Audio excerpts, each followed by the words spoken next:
with wraps that we've allowed. Main Street branded theirs about 6 years ago, and they did that through a graphic designer, if I remember correct. And both of these was brought to the city for approval before they were ever placed on there. The Vista has done some branding in the past, but they chose to do artwork on the traffic cabinets in the Vista. And they were also approved by the city. Of course, there was a project a couple years ago we didn't get pictures of where Irwood, Elmwood, Cottontown did branding in that area through a grant on North Main Street. So these are what we have today. We really did not know where the conversation was going to go, so we thought we'd throw these out here. So, Well, the same thing. So for full disclosure, just so everybody knows, my daughters are on one of the rats in the. oh Well, wow, I was like, I thought this was And, going to. Art and Lady. Cool. okay. So it was a piece of art that we had a friend do a sculpture of our four daughters. Put it back there. Very cool. But anyway, so what are our current, what's the current structure around this? So, I mean, in other words, right now, you're just saying that somebody asked for permission. There's none. Right, so there's no structure. There is no structure around this whatsoever. I was hoping you were gonna say something different about it. So, This came out of the interest of beautification and a lot of conversations around our gateways, and we realized and learned from Robert that there's many signs that DOT puts down that are outdated. We had branding that happened during the NCAA tournament, which I thought made the city look very pretty, but also there were just more signs added. And then, of course, as you know, I've been working with them on getting our Columbia Gateway Center. So that's something that's in the works. But the issue has now become that the mayor had asked kind of for a sign audit, right? To kind of see how many signs are out there, and then y'all have started to remove some of the seen one duplicative. last night. So, Yeah, so we worked a little bit on that, but So for more full disclosure, just so everybody knows, my company did all the wayfinding signs in Columbia, which I think looked great. And I also think they serve a great, much better purpose than the one we had before, which were too small and also misleading. It wouldn't actually take you where it said they were going to take you. So I guess what I'm trying to get at is, what's the appetite to allow more freedom within structure for these different areas? so I think that this request came from, I think the Vista has requested. The Vista Guild, some- right? Yeah, Yeah. and I'll speak for myself, my concern is the inconsistency in branding across all of Columbia, which speaks to the larger issue of being able to sell Columbia in a very cohesive manner, right? Whether you have multiple economic development groups, multiple logos, colors, brands. And so one way, especially as we're working on, one, promoting our flag and our Columbia colors and the gateways and some of the work that Robert Steve is doing, we don't wanna take 3 steps forward and then 2 steps back by then still having all of these ad hoc requests come in that look very different than what we're trying to accomplish. So I think the request for this committee is, what kind of process do we wanna put into place to ensure that all of the signage moving forward has some sort of consistency, especially if it's in highly visible locations? So, agree with everything you said, and there's even one more thing that I think is super important to note, which is that signs have a tendency to last forever. And we even go through this when we do really big, major corporations. The facility wants to hang on to every sign that they have, no matter how dumb or outdated it is. So the problem is that whenever we do these things, no one ever wants to go backwards. Okay, so the only thing that is gonna happen is more signs will be getting more signs. And then more signs and more signs. And then once the Vista does it, everybody else in the place is gonna wanna do it too. So I think the biggest problem is, besides signs last forever, so we have no rules, no standardization, no guidelines. just special request, right? Correct. So if nothing else, we would probably need some rules, standards, and guidelines. So Councilman, if I may, if you'll give us an opportunity, maybe we actually go back and, look at some of our peer cities of what they've already done for this. And maybe we can develop something through, what they've done is for neighborhood signs or any kind of signage, maybe just reach out into the southeast, but all over to see what they've done and just make sure that we write a policy that is, maybe somebody's already created the wheel, that we don't have to guess at what we're doing, if that's acceptable to the committee. So first of all, I am, number one, I'm pro sign, okay? But I'm more pro messaging than I am pro sign. So signs without messaging are not good. Okay, and I think that's important for us as what we tell people is that I think you're right. We need to put some type of, just any minimal structure around something. Teresa could be a good intern program for some design. I think it also feeds into the RFP though, right? Like we've already enlisted the work, the help of potential groups to help us with some of that Totally. guidance, so why not dovetail that into this as well? Mr. Chairman, so I think the exact branding request that came to us was painting a lantern. Is that correct? I'm not even a division. We're printing it for you, I'm sorry, you don't have that in front of you, but it looks like this right here, but you're about to. Yeah, Right. And I agree. It was two things, the planner and the banner. Gotcha. I agree with this. The sign clutter is growing. It's something we should all take a look at. I know you love signs, probably. So the good news is that It's always hot. I will address the sign clutter. Is part of our Elmwood project is we took probably 15 old directional signs off, the old brown ones that have been there for years. So they're gone. They're gone. So we removed every one of them. We did, DOT agreed to allow us to remove them. We did not have to wait on them to remove them. They do have to take them out of their system. So as we see these brown signs, we are removing them. I did see a sign last night in the Harbison area that said, "Welcome to a capital city," picture, which will be coming down also. So we're removing them as we see them. So I guess I was getting to, our hospitality districts have very active merchants associations that rely on city, county funding at some level, personal funding at some level. Every example that you've shown us, I think, is a creative use of space. Now, when we say signage, I feel like we're talking about two different things. Like, this is a great, this would just be silver, it would be an eyesore. Probably be weeds growing around it, right, Robert? Let's So, no weeds. I think this marketing materials for the merchants associations within their hospitality districts is a good thing. And I think it's something that we should work into the overall the grand marketing of it. Do I want to see us put more signs up on poles and stuff like that say, "Welcome to our merchant districts, hospitality districts"? I'd like to get away from that. But this creative branding, I think, is a good use of what would otherwise be just blank space. Like what's the harm in that? That looks good, I think. But we got to double back with the maintenance of it, right? So I mean, I agree with you, I think that the use of like trash cans and stuff is awesome. And I think that's a great place to have specialized branding to your specific merchants association. But like this welcome to the Vista, it doesn't say it's in Columbia, like there's just so many opportunities for us to be consistent for some of the, and when I say gateways, I don't just mean off the highway, into some of these entertainment districts as well. Well, and with our marketing RFP out, that's something the professionals should let us know. What can we tell the merchants, the hospitality districts, what is the standard that we want to see?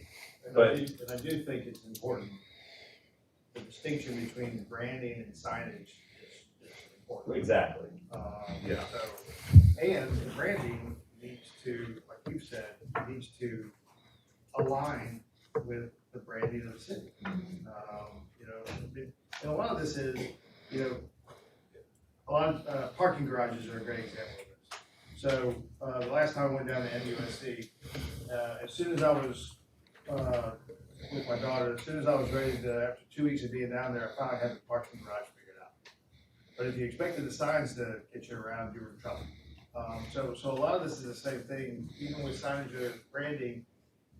A lot of times people do it for themselves, but they gotta understand the messaging is for the people who don't know what's going on, not the people who do know what's going on. Yeah. So if you wanna brand the Vista, well, if you have somebody visiting from New York, it has to clearly let them understand what the Vista means. Otherwise, it doesn't do any And it good. doesn't say anything. Right, and that's what I'm But saying. that's not something that we can do right now. No, Those like are parameters yeah. that we need to put in place for the next rebranding exercise for 5 Points, Bull Street, the Right, Vista. because everybody wants to do it, and so what I'm gonna suggest that we spend a little time on this, and try to put some structure and organizational concepts around this, and I do, I'm very big on trying to figure out, if you look at what other people are doing, you can quickly figure out what they're doing right and wrong. Listen, Wait, so, hold on, you said, so what you're saying, am I understanding correctly, that you would wanna go ahead and push this through?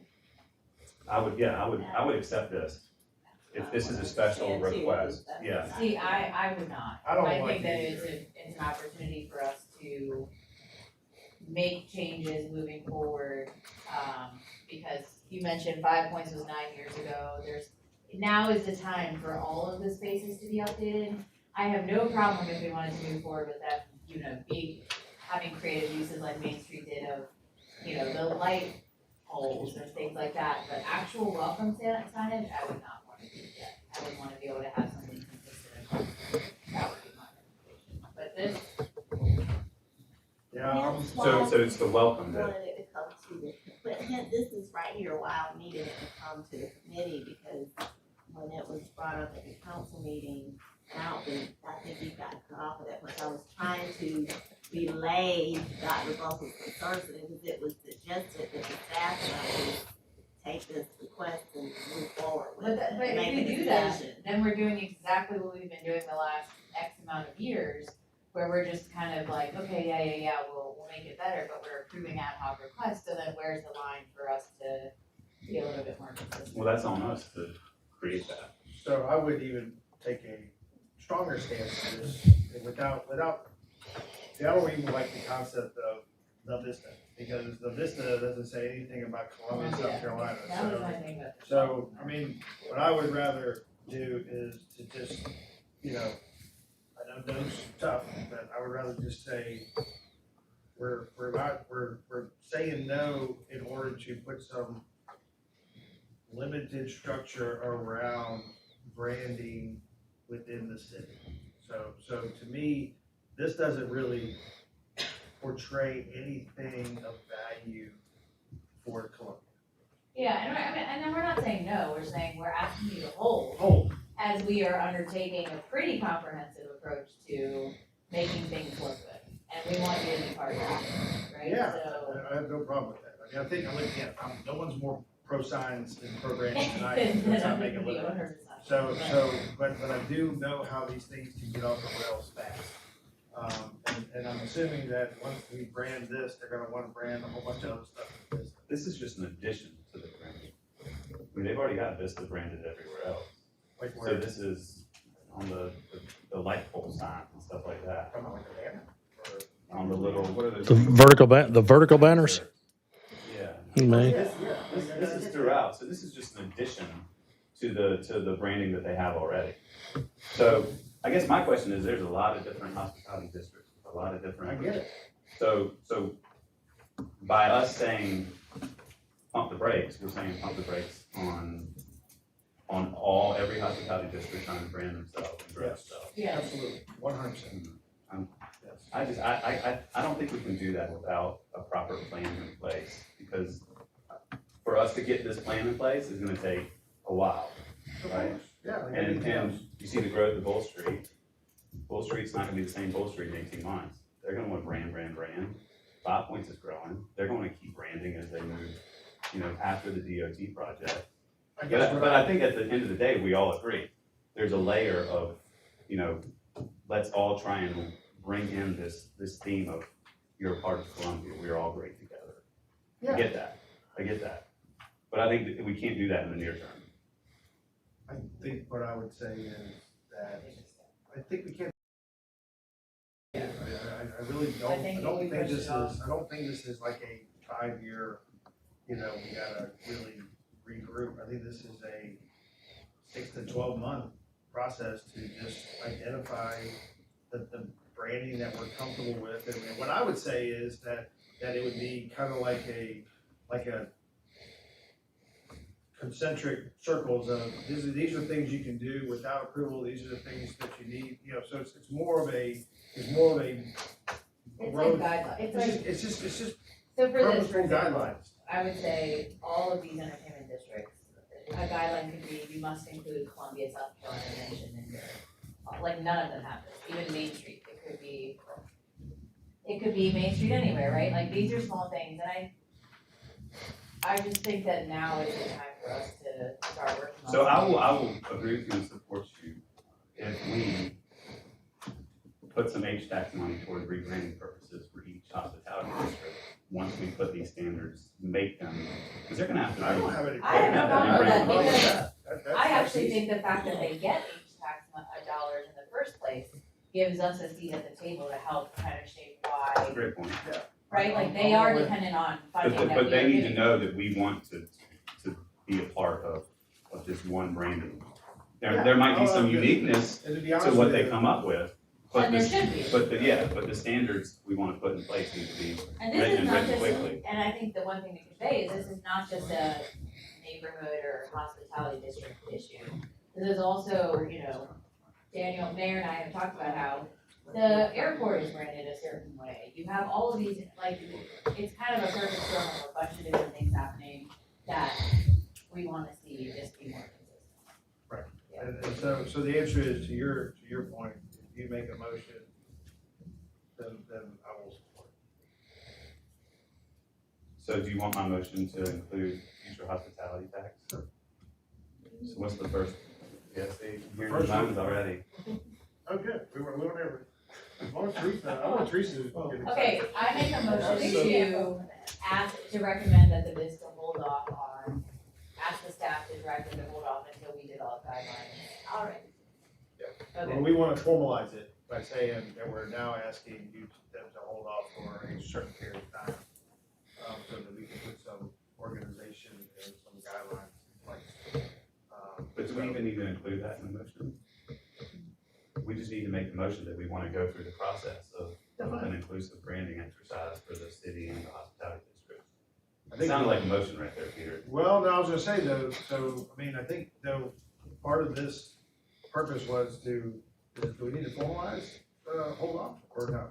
do we need to? At a or- staff level. On this specific request, I've already told her that y'all are. Alright, so the But that's what motion, y'all wanna do, that's Great, well fine. then I think that we need to make a motion to then, develop a process that, provides consistency and guidelines for Brandon. how we brand our Yes. entertainment districts. And I say that this could be something that we plan on having be done by the end of the year. With future consideration of funding.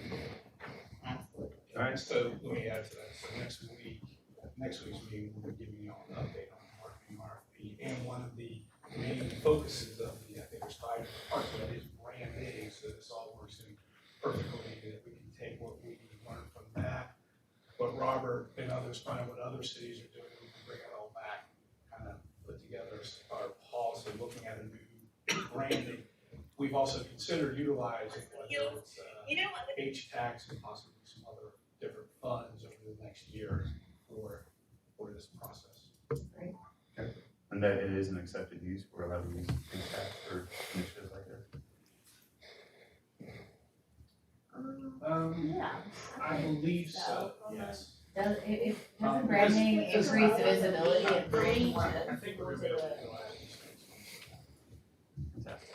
Signage is Promoting the key. capital city of our region, I would make that argument, but we'll talk about it. And I wasn't saying, like let the Vista requester know without taking into consideration that you already have a discussion, but I did not want her to be assuming or waiting. So when I first sent the request and shared it with you all, the feedback I got, that to me indicated that this very discussion we just had needed to still occur. So I don't think I was pretty clear in my email that further review is needed and y'all are gonna be going through a formal process. Okay, good. I think that's it, Mark. So we have a motion? I think I submitted those. Second. All in favor? Aye. All right. Work, everybody. That didn't end up where I thought. And I do think you all probably need, as you would anyway, Mr. Chair, to report that out to all of council. Yeah, for sure. Okay, so are we moving to 3 or 1? 3. All right, so moving to 3. Number 3.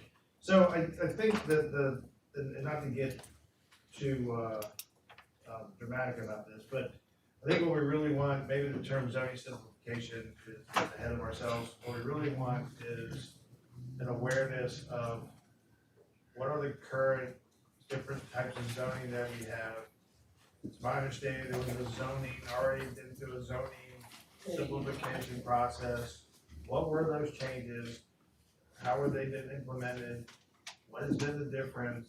So anyway, we'll start a process of, we'll call it zoning awareness, and then eventually it can move to potentially zoning simplification if we get to that. Does that make sense to everybody? And Will and I have had some conversations about this. It just seems like there's a lot of layers in Columbia on zoning, and once we get some of this information presented to us, I think it'll either become fairly evident that that's true or that it's not true. Okay. Okay.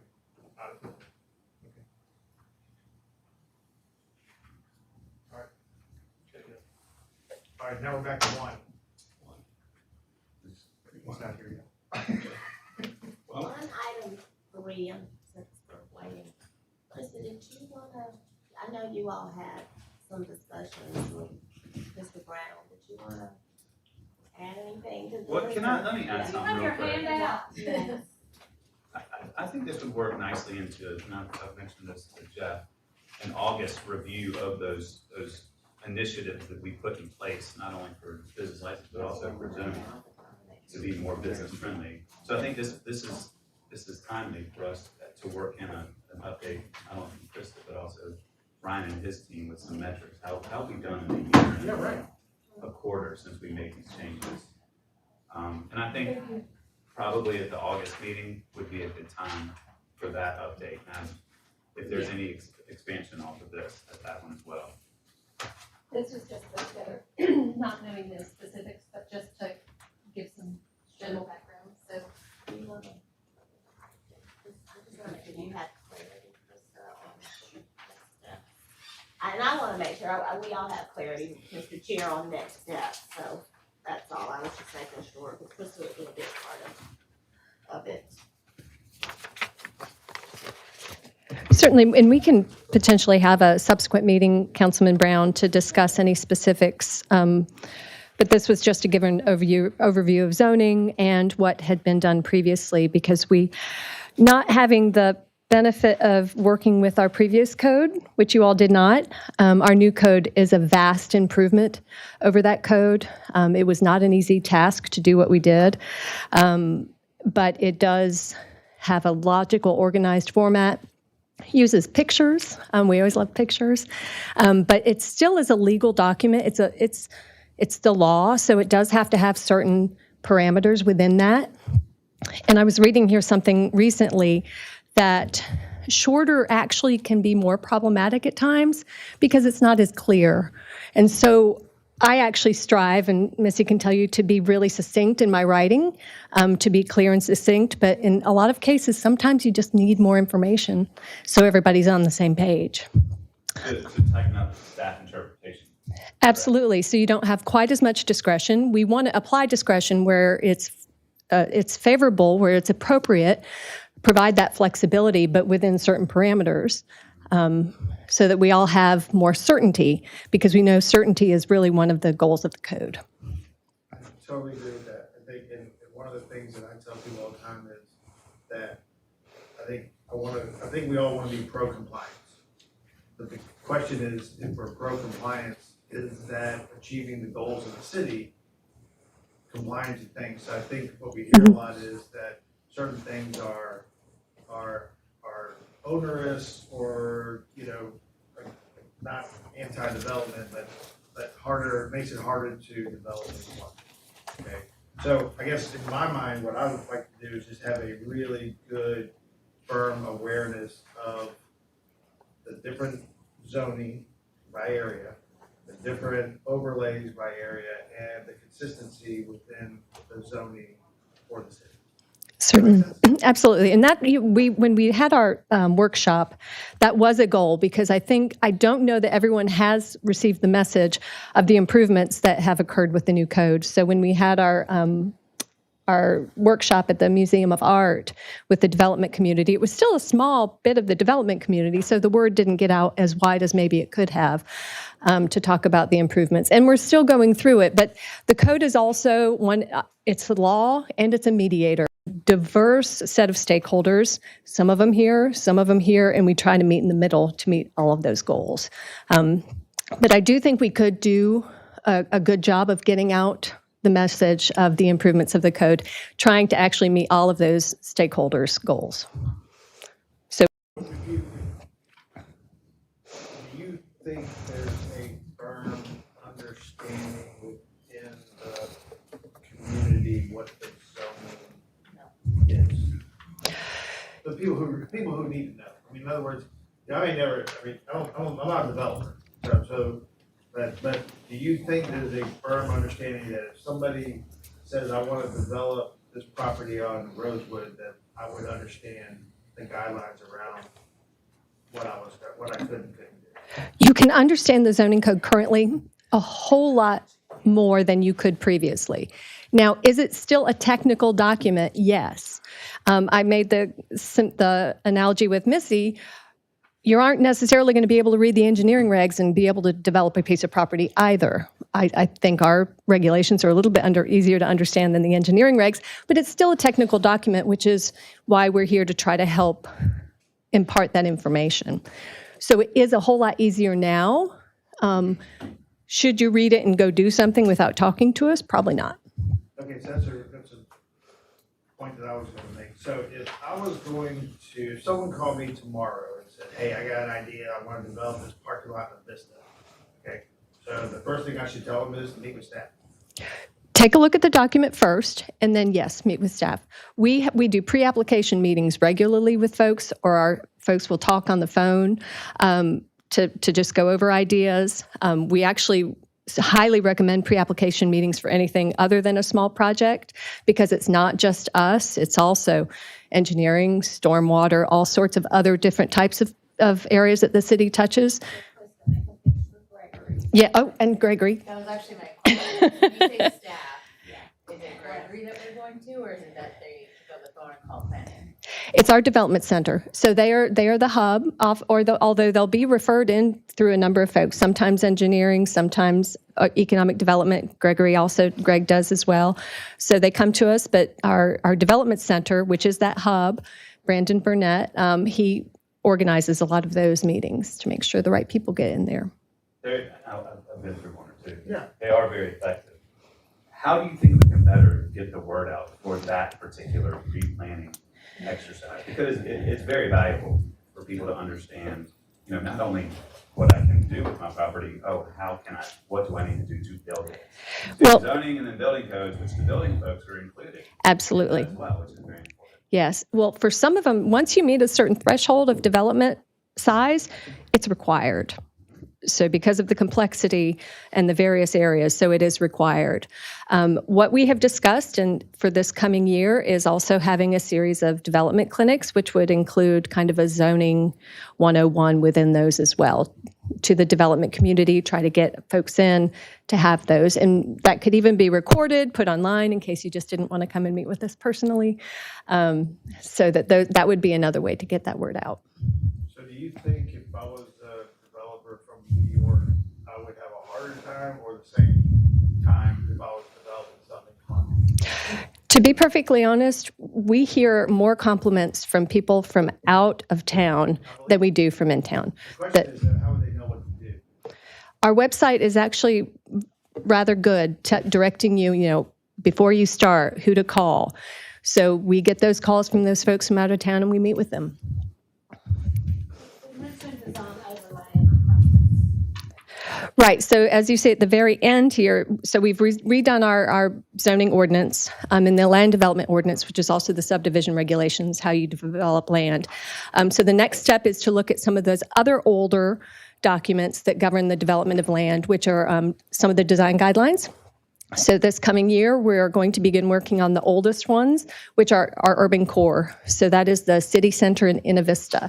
So streamlining those, the older ones, the city center ones, desperately need that. So you don't have those kind of conflicts that may occur. So that will assist as well. So how many projects do you think need some type of zoning abatement that end up getting done?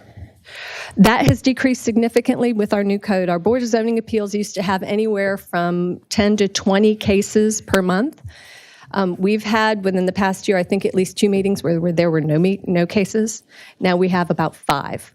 And that includes special exceptions. So variances are when you're having to ask for an abatement, when you can't do what the zoning code says. A special exception is something our community has said, it's allowed, but we need a little extra review. So I wouldn't necessarily call that an abatement. That was a community decision to have those extra eyes on the project. So with regard to variances, it's decreased significantly. Could we get some information about the effectiveness of this? Yeah, That's I kind think of that always, yeah. Okay, Absolutely. that's probably the next thing The is, streamlining of it all. because I mean, again, in my business, we tend to have, most of our customers believe that they should get whatever they want to. So, I mean, so all of our customers, they all want to go, they love variances, and they'll pursue them for years. So I'm a lot of times we try to talk them out of that, but I would love to know some metrics around how this streamlining is going, and then I think you're right, we need to really work on our messaging. And I'd like to understand it, because we're gonna do messaging, I wanna be able to do it too. Certainly. I just wanna know what I'm saying. And to that end, for instance, we were still seeing a lot of variances for fence height. And so Hope went ahead and proposed an amendment to council, which was passed to increase that height, I think, by 1 foot. That's been significant because they were all passing. They were all going to Board of Zoning Appeals and they were all getting approved. So instead of making them do that, we passed that amendment to remove that variance. So we do keep an eye on it as well to see if you have too many variances in one area that are consistently getting approved, you probably need to change something. I'm just trying to get a master's degree in planning. Mr. Brown, You're exactly right. can I make a comment? Sure. When we come up there?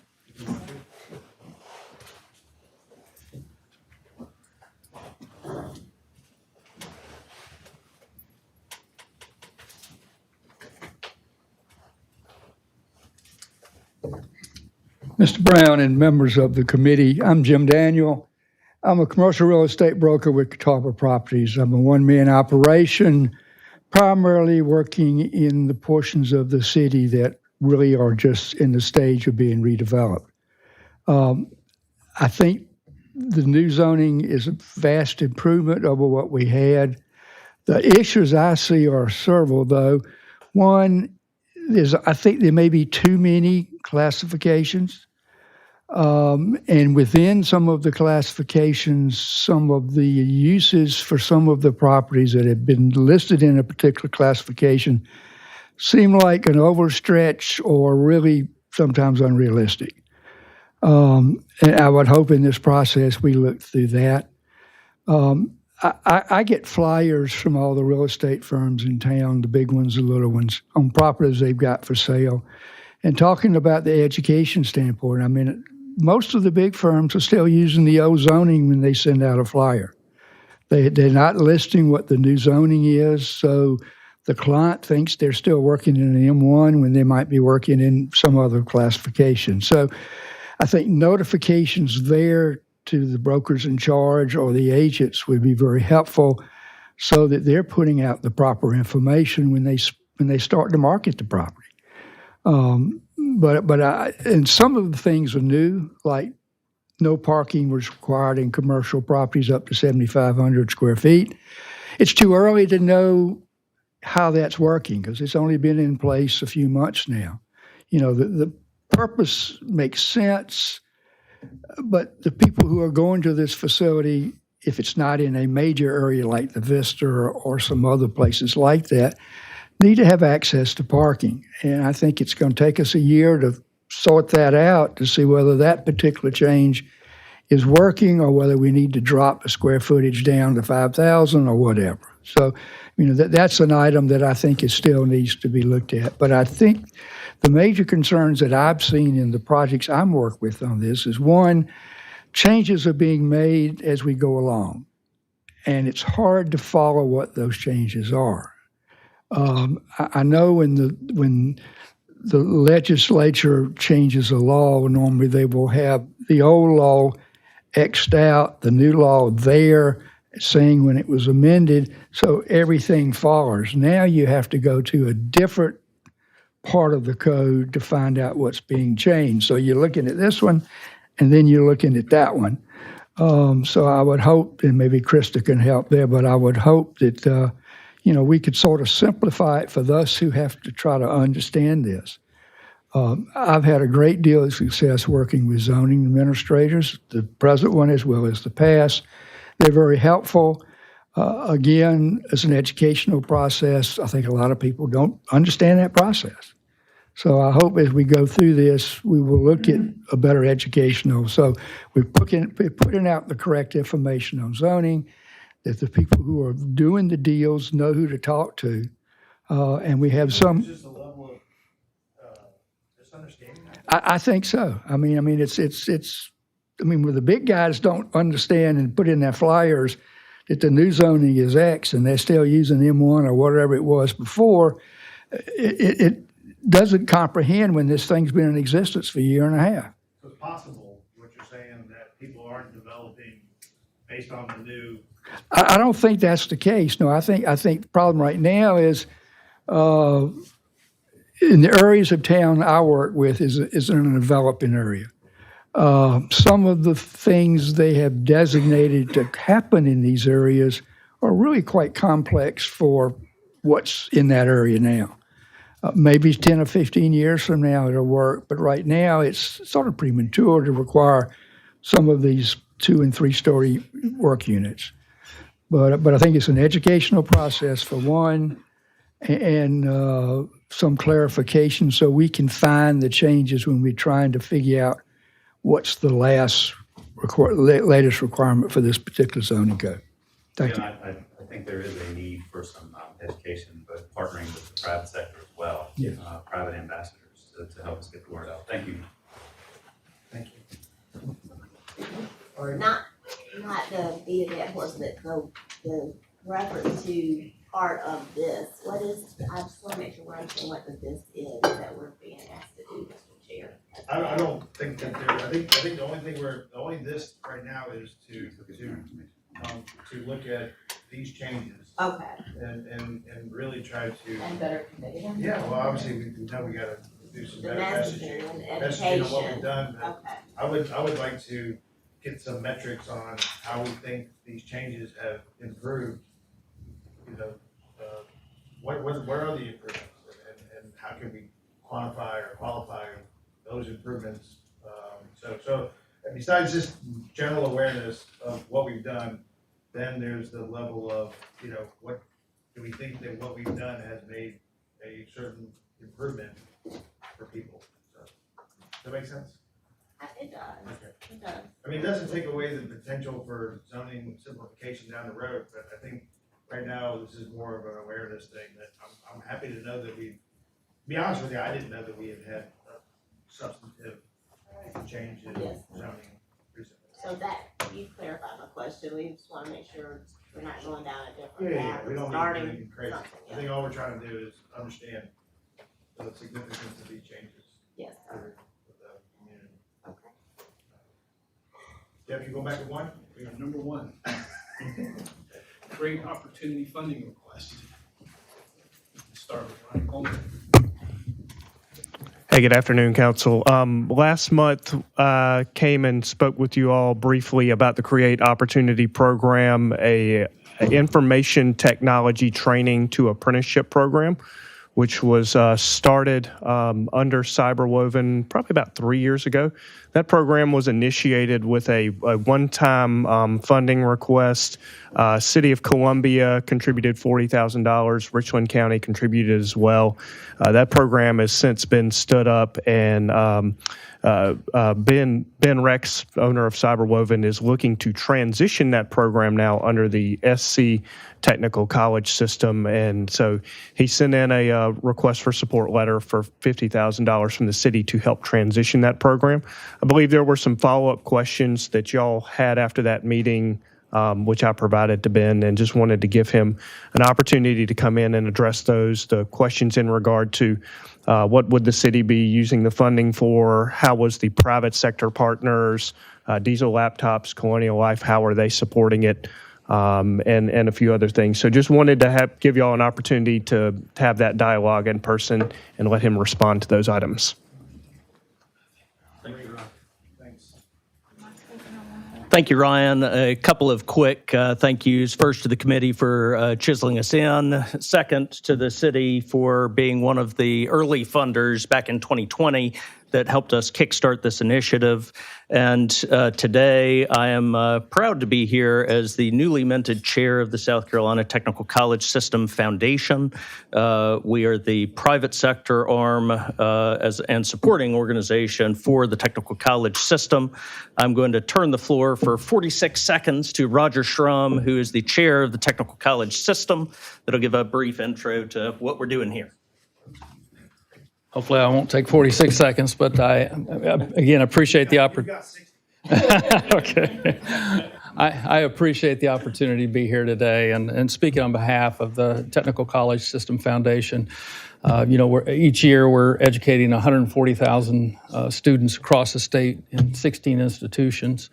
And right now we're under the close eye of having to train 15,000 people for all the recent economic development activity that's occurring within the state. So we're having to look at new options and new opportunities, and that's what allowed our foundation to look towards Ben's program with Create Opportunity as a new option to see if we could jumpstart development of software engineers and developers. And so we've adopted that program into our foundation and put some support behind it.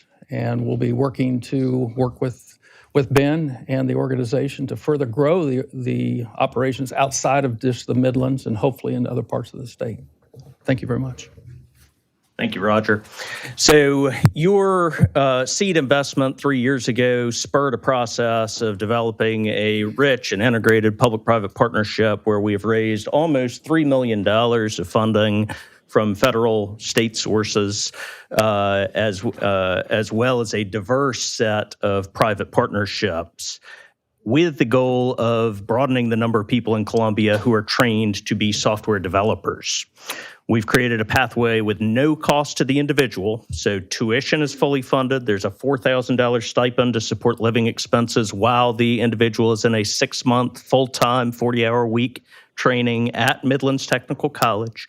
They receive a certificate at the end of that 6-month period as a credential, and ultimately they are placed with local employers in Richland, Fairfield, and Lexington counties at the completion of that process in committed 2-year apprenticeships that guide folks to successful software careers. We source talent from diverse backgrounds. We just graduated a PhD student who was retraining, so a very high level of education. We also source folks who are injured construction workers who can't go back to their primary jobs, recent high school graduates who are not college bound. From there, they go through that process, and 50% of our graduates are BIPOC, 40% are women versus 4% and 11% in the field. So we're transforming the workforce. More notably, more than 50% of our folks qualify for WIOA funding, meaning that they are in the bottom 2 socioeconomic quartiles, and we're transforming lives. There is a floor of a $45,000 salary plus health insurance plus retirement for an apprentice. You are required as an employer to give folks a performance review and an opportunity for a wage increase at the end of year 1. The median apprentice income is just over $52,000. The average person coming into the program is making between $14 and $15 an hour before they begin training. So this is transformative at the individual level. I specifically want to thank Ryan, who has been bringing us employers who are looking for talent so that we can help them build their workforce. And we are coming to him and saying, we've got 3 folks looking for roles. So the city is playing its role of being an interconnected partner between the public and private sector. So long and short, building an ecosystem of support is key that engages public and private partners. The folks that are employing folks in the Midlands are Colonial Life. They have the biggest team, now 8 graduates of the program. They have also provided $250,000 of private support for the program. Blue Cross, Southeastern Freight, Department of Employment and Workforce, Beam and Hinge, Cyberwoven, Nephron, Diesel Laptops, and more are actively employing our 28 graduates. We have more than 20 folks starting in September of this year in the next cohort, and they will be placed into the workforce next spring. And we also have a number of nonprofit and governmental partners providing wraparound services. They range from the Richland Library to Goodwill Industries to Midlands Tech, and everything from transportation support to childcare support, all sorts of exciting things to help folks go from low-earning career to sustainable high-earning career. Our goal is to propel the sustainable growth of this career pathway and eventually add additional pathways to additional careers using this same training to apprenticeship model. Midlands Tech has been an amazing partner, and that is why we come back to you asking for $50,000 in one-time funding to support this initiative. We think it is made doubly strong by sitting within the State Technical College System Foundation, which matrixes us with all of the state's workforce development resources and continues to deepen the ties that make this sustainable and strong. Appreciate your time, and we'll open the floor for any questions. Okay, so I was gonna ask you, some of this is a little bit of a hangover for me. Yeah. I wasn't around for years. Yeah. So if 3 years ago, the city of Columbia gave seats. Mhm. So now, so how long does this request last? So in other words, how long is it important for the city of Columbia to be financially invested in this program? Yeah, so what we agreed to do last time was tie the seed money to the actual training of humans. So we, I think it was 8, we committed to train 8 City of Columbia residents and get them placed in the workforce, which we achieved back in 2022. So in this case, we're pretty open to what the metrics of success are. We do not plan to come back and ask for a recurring support mechanism. We are just asking for help us lay the foundation as we enter a new home and build a sustainable future. So this is a one-time $50,000. Yeah. One-time request. Yeah. Yeah, Mr. Chairman, Ben, thank you so much, Roger. Thanks for coming. Yeah. Thanks for all y'all do for preparing the future workforce for us. And specifically for our goals here at the City of Columbia, we kind of went through with Ryan and his team and refocused our energies on what we think we can grow and be good at when it comes to small business incubation. And you know, software engineering, small tech businesses are at the top of the list. And it sounds like this is a feeder to help through these what's the word for it? The builders. I don't know what the buzzword is for it. Coders, developers. But the entrepreneurs Oh, that yeah. need the talent. And this is an unconventional path that you put together for these people to grow this talent. Let me ask you something. The $50,000, is it fair to say that funding could be considered going towards helping you write grants to go find other money.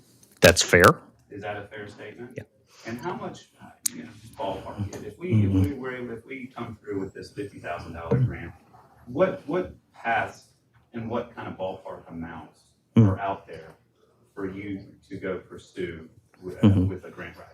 Yeah, so what we just approved as a board 20 minutes ago, I was racing over here, was that we're committing to raise $1.086 million of net new funding this year.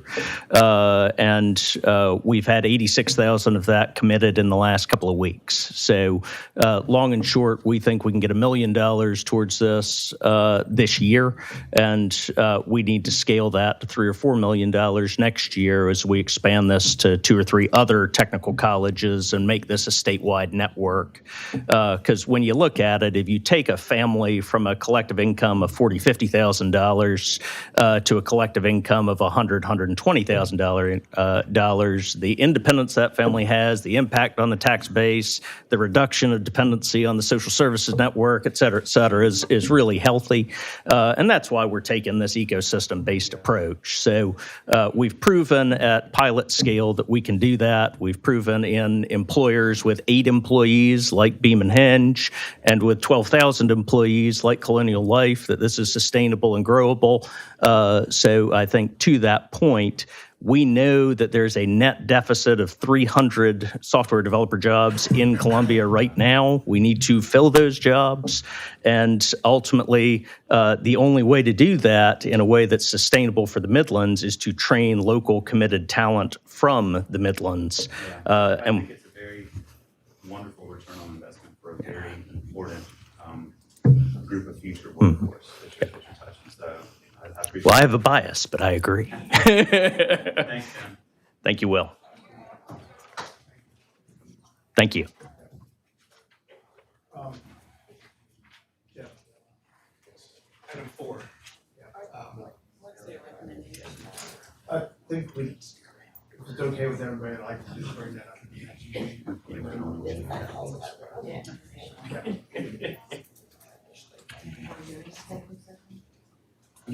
Yeah, okay, so we want to move it, go to the motion. Yes, Mr. Chairman, I make a motion, we enter into executive session for discussion of matters relating to the proposed location, expansion, or provision of services, encouraging location or expansion of industries or other businesses in the area served by the public body pursuant 30-4-7085. Project Tango. Second. All right, the motion is second, all in favor, please say aye. Aye. All right, let's go.